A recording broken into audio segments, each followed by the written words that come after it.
friends, and welcome back to a brand new episode of Imagine with Royce. For those of you that are new, hi and welcome. My name is Royce. I'm a painter, sculptor, and a collector. Today, we are going to do a good old-fashioned Q&A. I did a question and answer over on my Instagram. By the way, if you haven't followed me, it is Imagine with Royce. The link is in the bio. That is where I post a lot of my art and other fun news. So go ahead and check that out. But I really thought about it and I was like, you know what? It's time to do an updated Q&A because so many of you are new to the channel and to the Instagram site, and I thought, might as well catch up and do some questions, more in-depth answers right here. So without further ado, let's get started.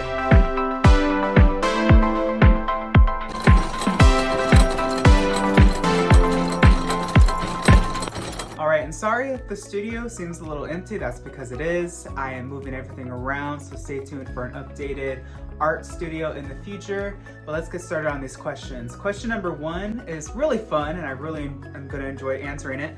What is my favorite food?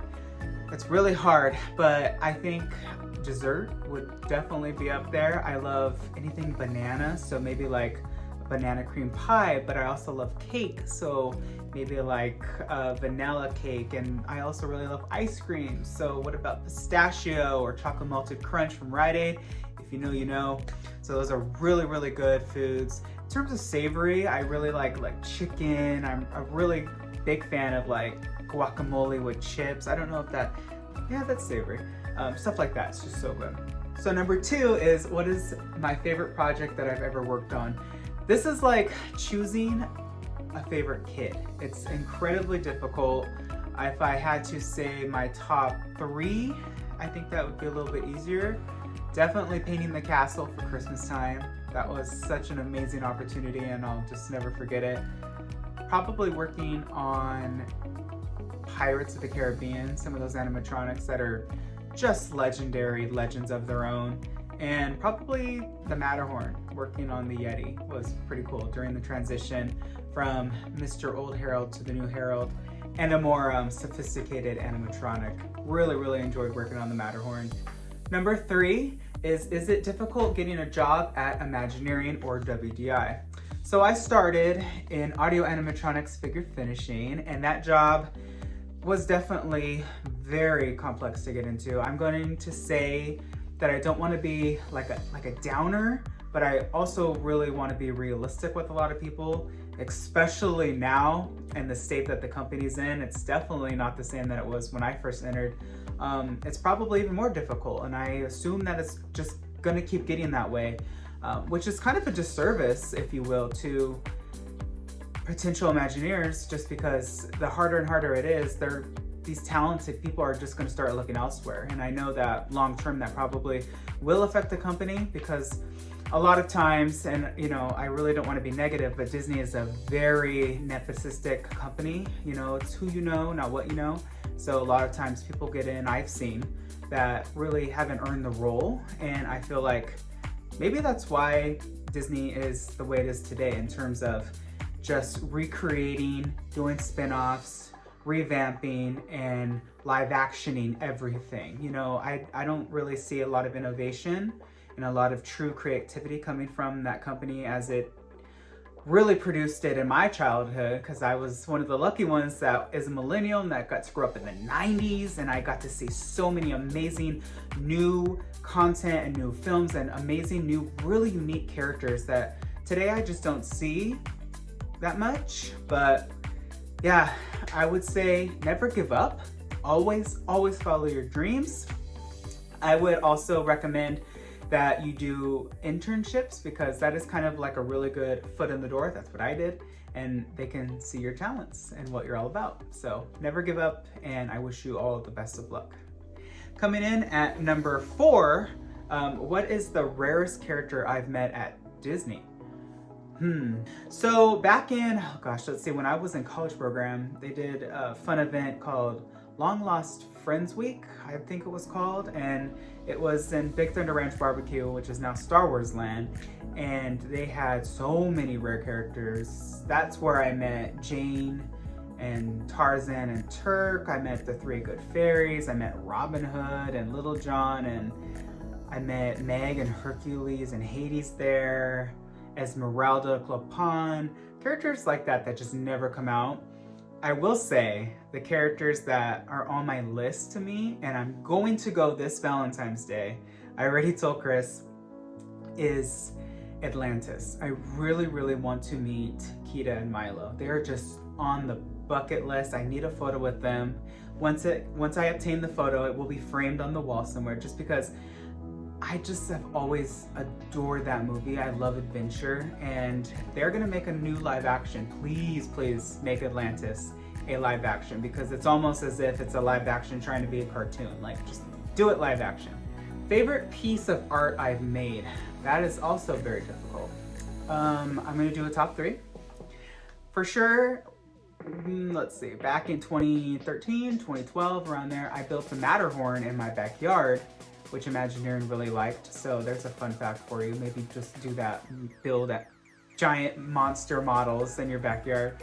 I've really enjoyed making tiki birds. Those have just, they're so detailed, they're so fun. They take so much work and attention to detail that I enjoy those. Probably also, I really just enjoy painting, making paintings. Those are fun too. Number 6, best advice for a teen who wants to be an Imagineer. This kind of goes along the lines with the other question about how hard it is to get in. But for a teenager, people message me all the time, and I try to get back to as many people as I can. I will say that if you are a teenager that wants to be an Imagineer, definitely make your own attractions. Design your own rides, design your own figures, because if you think about it, the rides that you and I love the most, Pirates, Mansion, Small World, Tiki, like all of these classics are not from an IP. They're original characters, original attractions. So do that. Think of stuff that is just fun and unique. Country Bear Jamboree, things that aren't around yet. It just will, and it's so funny because when, like for instance, they remade the Haunted Mansion twice, it could work in reverse, where this could be so popular that they make movies out of it. So it's really going to involve a lot of imagination, hence Imagineering. So that is my advice to anybody that's a teenager, is to design original content attractions. Did you intern at Disney? And how long was it? Okay, so 2 parts. I did intern. I guess my first internship was in the Disney College program, and I did that in January 2012. I believe it was until August. What were we, like Spring Advantage? It was like 8 months, if I'm not mistaken. It was a while.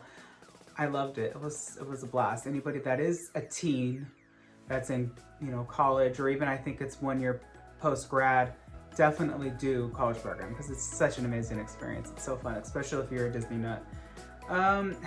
What have I worked on the Jungle Cruise? So let's see. I worked on the Tiger. I'm gonna go through the attraction with you, and this is at Disneyland. I worked on the Tiger. His fur needed an update and some more brighter colors. I worked on 2 of the elephants in the elephant pool. Obviously Bertha, anytime a figure has water poured on her, she needs to be updated and fixed constantly. So there's always one in the shop and they switch them.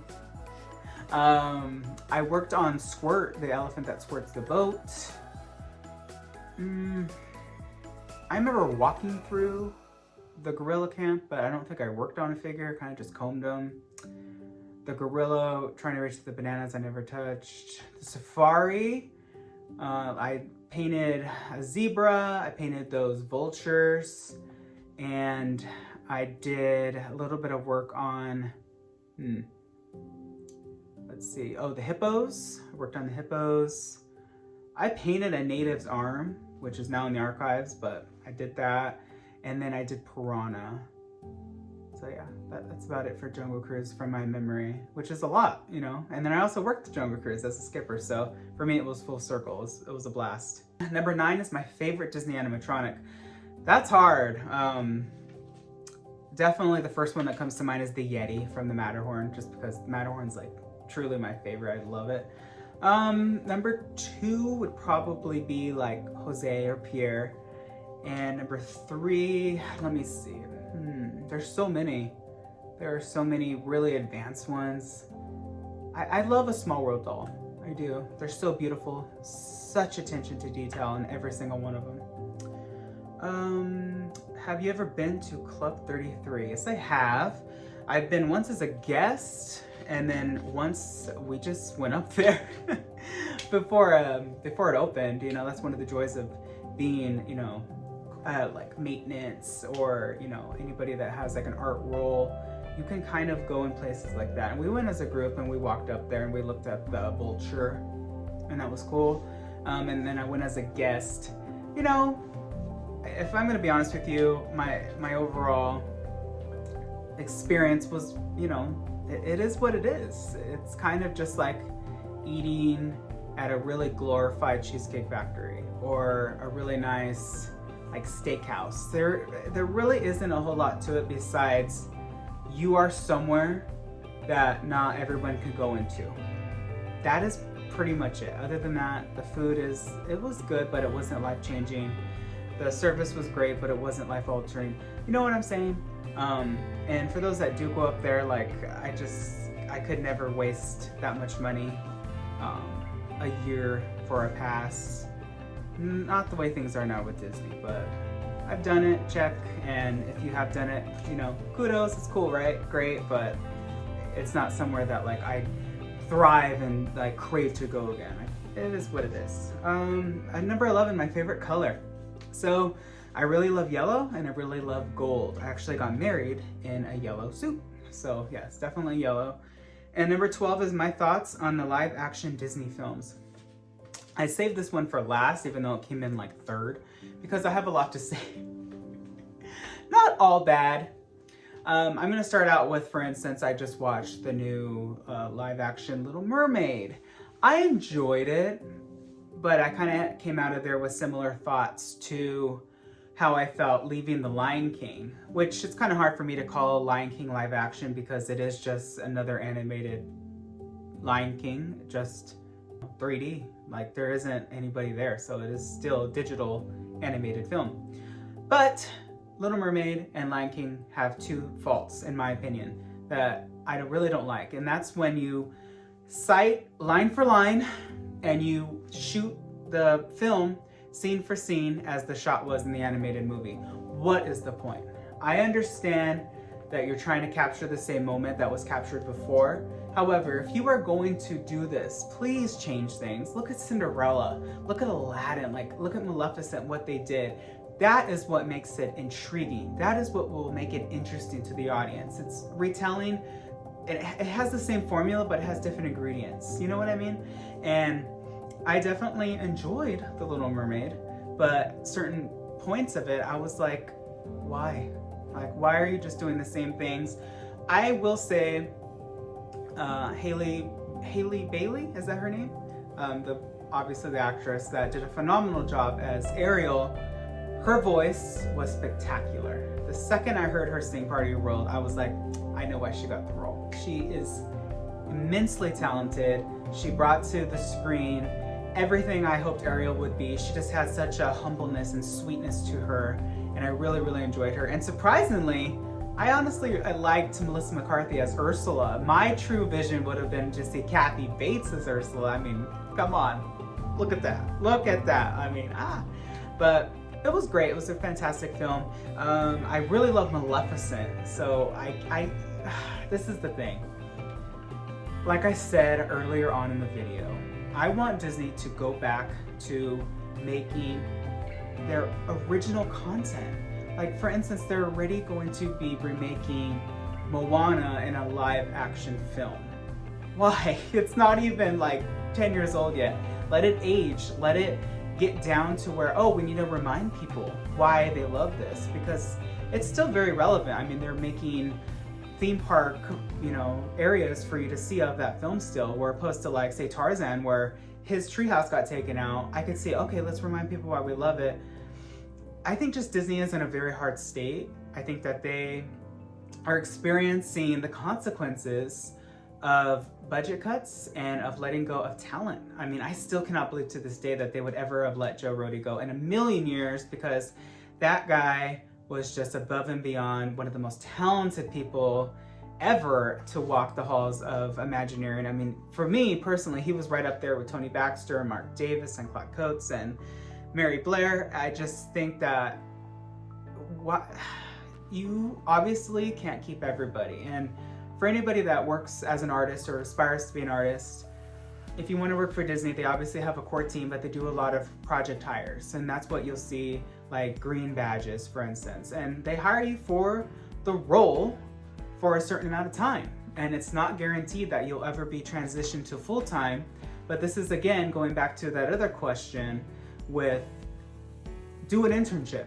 That gives the company an opportunity to see your talent. And I feel like if you have showcased your talent, like Joe, like Kevin Rafferty, for 30, 40 years, you kind of deserve that spot. You shouldn't be pushed away. And I understand that these guys probably made more money than I could ever even dream of, thinking about the amount, but look what they've done, you know? It's just something to think about, and I really have high hopes. I really love Disney, and it's held such a place in my heart for so long, and I really want them to get back to their core, which is making new things. Obviously, Disney's animation studios is kind of that way, where they don't do sequels that often, Frozen 3, but when they do, obviously it's super, super successful. I wasn't complaining when I got a million Winnie the Poohs, because I love Winnie the Pooh. Also, can we talk about the new cartoon that they released of, what is it called? Playtime with Pooh or something like that? Why are you redesigning these characters? Why? Pooh is beyond a staple. I don't understand that. Why give him eyes like that? He has button eyes because he is a stuffed animal. Stay true to your original content. You're confusing me anyway. I'm just like, I loved Winnie the Pooh growing up, and to me that's very shocking, but I'm not going to get into that because that's not the point of this video. So I think those are all your questions. I definitely like to do these every now and then just to catch people up. As you can see, my studio is empty. It is packed away, and like I said, lots of changes coming into this household, but stay tuned for more. And for those of you that watch this video, please hit subscribe, like, comment, share, you know the drill. That way you are always updated whenever I make a new video. I wish you all a wonderful day. Be nice to one another, and always remember, dreamers, not only to follow your dreams, but to chase them. Later.